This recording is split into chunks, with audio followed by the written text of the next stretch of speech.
बघा पाणी किती भारी वाहतं इकडं.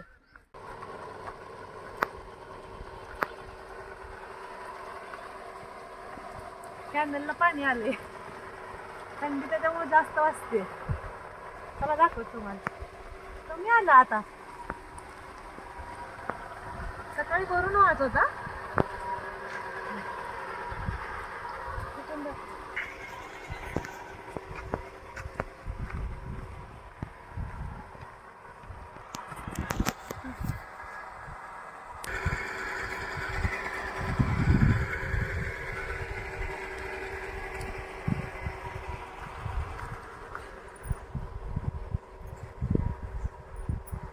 नाही म्हटलं, तुमच्या भागात पाणी आलंय का कॅनेलला मला नक्की कमेंट करून सांगा. आमच्याकडे तर 2-3 दिवस झाला आले.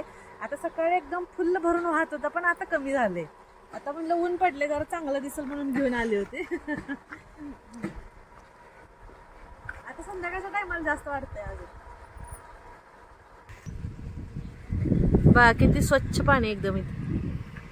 तसं सकाळी पाहायला भेटायला पाहिजे होतं. मग आता माझं काम होईपर्यंत टाइम गेला बराचसा.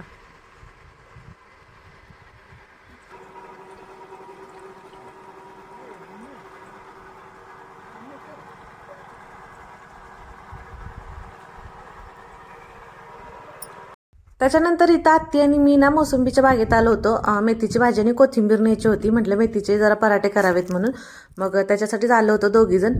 आणि जाताना गोडावांच्या पाठीमागून जाणार होते. म्हटलं तिकडचं पण पाणी एवढं छान वाटत होतं, तिकडं वातावरण, तर ते पण तुम्हाला मी दाखवते. त्याच्यामुळे व्हिडिओ आपला कुठं पण स्किप करू नका बरं का. ताजी ताजी भाजी. तुम्हाला मागच्या व्हिडिओमध्ये म्हणजे मागच्या आठवड्याखाली मी तुम्हाला दाखवलं होतं भाज्या लावलेला व्हिडिओ, तुम्ही बघितला होता. तर म्हणलं तो तेच आता केवढ्या भाज्या आल्या तिथं दाखवूया तुम्हाला. अगोदर छोट्या होत्या मी दाखवल्या तेव्हा, आता काढण्यासाठी आलो आत्ती आणि मी. तर आता आम्हाला न्यायचे तर दोघींना.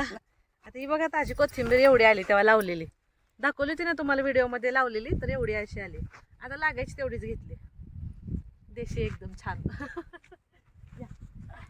चला मेथीची भाजी काढू आता.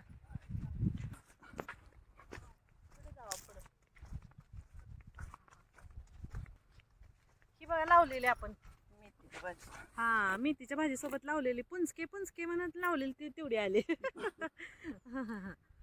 आहे बघा इकडं पुढं पाणी.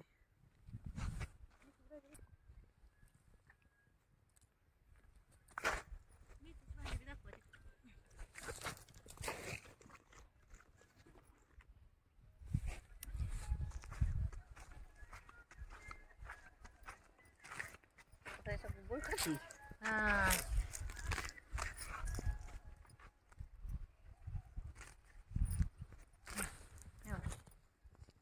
इकडे बघ मेथीची भाजी. चांगली आली ना, पाणी बिन मस्त आली.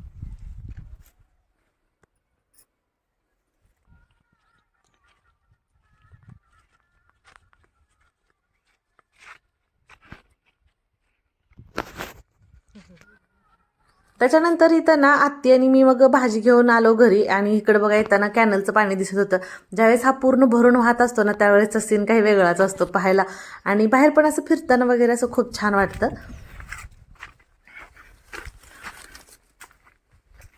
कधी साफ केलं आलं पडलेलं मग चकचक केली.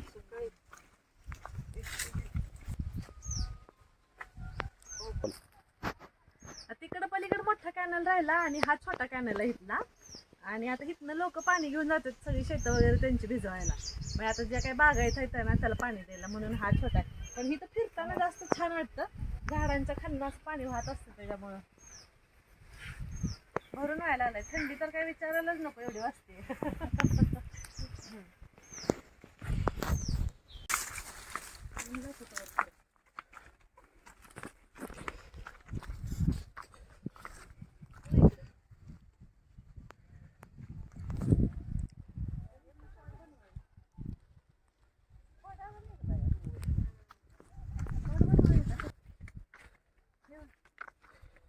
काय खोडाला लागलाय मोर खाली. हे बघ खोड सोडलं नाही. भरपूर आंबे लागतात वाटतं यावर्षी. हे बघ असं जवळ ही पालक बघा विकत खायला पेंड्या आणलेल्या त्याच्या मुळ्या लावल्या होत्या आत्तीने तर असे आले.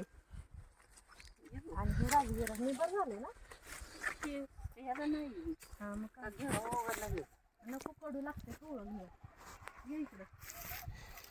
मागच्या वेळेस लावलेली त्याचे बी पडून उगवले एवढे. उपसायचे ना ती उपसूनच घे त्याचं पुन्हा नीट कचानं काढू गोंड.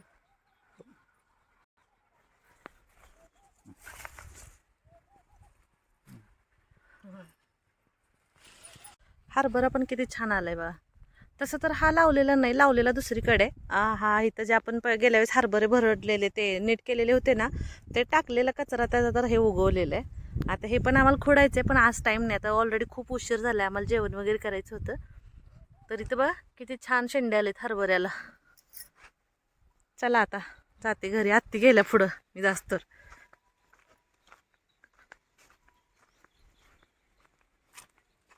कपडे वगैरे झाले आमची धुवून. आता इथं झाडांना पाणी द्यायचं चालू आहे. म्हणलं STP चालू आहे तोपर्यंत सगळं भिजवून घ्यावं. हो हो फुलांची झाडं सगळी भिजवायची चालू आहेत. काय झालं कपडे घेऊन आत्ती हातात. हो भरलं की.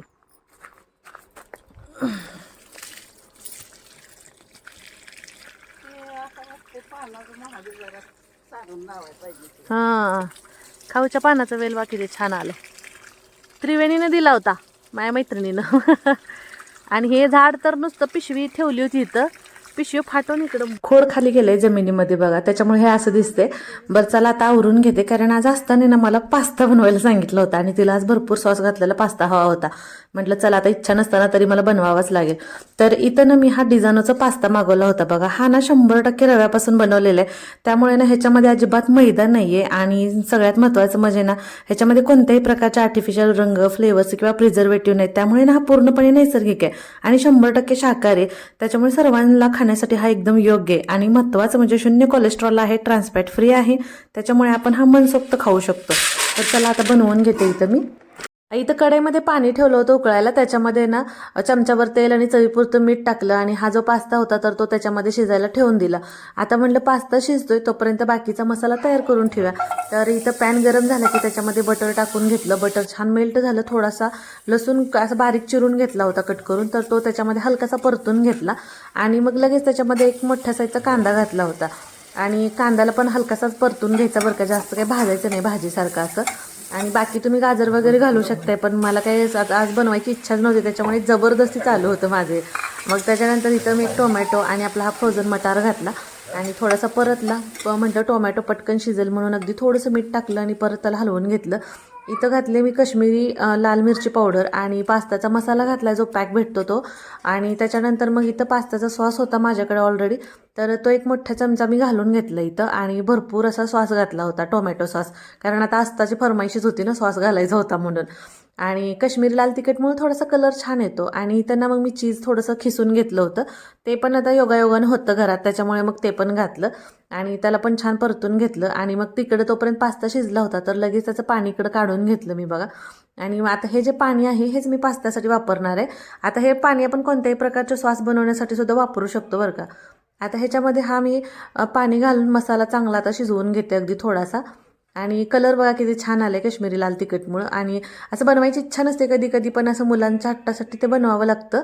आणि त्याच्यानंतर मग इथं बघा मी हा पास्ता त्याच्यामध्ये ॲड करून घेतला. आता वरून काय मी मीठ घालणार नाही आहे, कारण अगोदरच घातलेलं होतं बरोबर एकदम म्हणून. आता फक्त त्याला छान असा परतून घ्यायचा आणि ते बघू शकता बघा एकदम छान असा पास्ता बनवून तयार होता. आणि आपल्याकडे काय कोथिंबीर घातल्याशिवाय कोणताही पदार्थ बनत नाही, त्याच्यामुळे मग थोडीशी आपल्या चॉईसनुसार थोडीशी कोथिंबीर घालून घेतली आणि मस्त असा पास्ता बनला होता. आता आस्ता म्हटली खाते म्हणून तिने मला बनवायला सांगितलं आणि परत ऐनवेळी मला म्हटली मला नको मम्मा पास्ता, आता काय करू सांगा तुम्ही. मग आता बाकी आरवनी आत्ती आहोंना दिला. मामा तर काही खात नाही डाएटवर असल्यामुळं, मग दीपकदाजी पण होते तर त्यांना पण दिला. आज काही गोलू आणि रोहिणी नव्हती त्याच्यामुळे मग काय आम्हीच बनवून खाल्ला पास्ता. तर कसा वाटला तुम्हाला व्लॉग नक्की कमेंट करून सांगा. आणि व्हिडिओ आवडला तर लाईक करा, शेअर करा आणि चॅनलला सबस्क्राईब करा. तर भेटू परत असं छानशा व्लॉगमध्ये, तोपर्यंत बाय.